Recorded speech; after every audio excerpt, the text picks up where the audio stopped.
Vasco da Gama, led by a Gujarati pilot named Abdul Majid, reached Calicut in May 1498 with his entourage. Samutri, also known as Zamarin, was the ruler of Calicut at that time. Since Calicut, under the rule of Zamarin, flourished due to trading system across the Indian Ocean, he was extremely welcoming of Gama and Portuguese as a whole.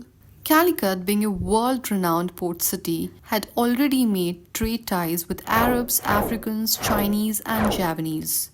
But the major difference between them and Portuguese was that none of them wanted to monopolize the trade by excluding other countries, especially Arabs.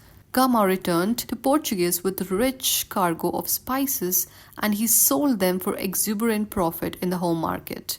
Seeing this, European merchants began to plan their own voyage to India to establish a direct trade link. Among these merchants, Pedro Alvarez Cabral, who reached Calicut in 1500, became an important one. Reaching Calicut by tracing the routes of Gama, Alvarez negotiated with Zamarin and established a factory there. But due to conflict between Alvarez and Arab traders, tension grew among Zamarin and Alvarez. So much so that locals who were loyal to Arab merchants attacked the company established by Alvarez, including the Portuguese workers and their settlements. Their attack ended with the death of several Portuguese and many Portuguese workers fleeing for their life. Alvarez reacted to this the only way he knows how.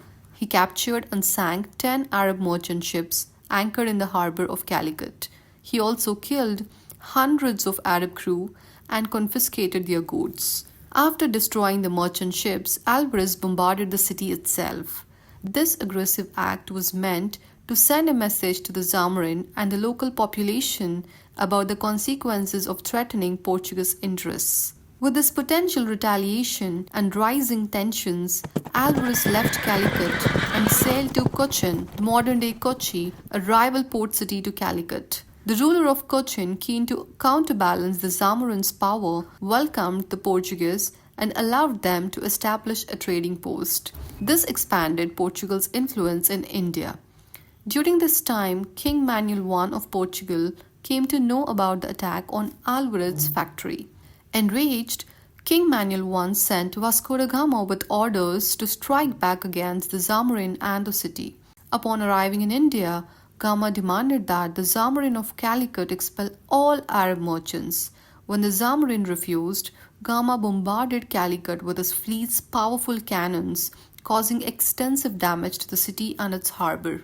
With this rupture of trade relations with Calicut, Vasco da Gama set up a trading factory at Cannanore, an important port and trading center on the Malabar coast.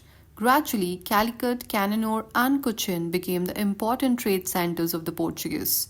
But the devil in the detail was that the rulers of all these respective kingdoms, without realizing the true Portuguese intentions, gave permission for Portuguese traders to fortify their factories to protect the life and goods in each center. With this, Portuguese got a free rein to bring and accumulate as much weapons as they can into India. The very weapons that would later serve as their major tool in invading India without much struggle.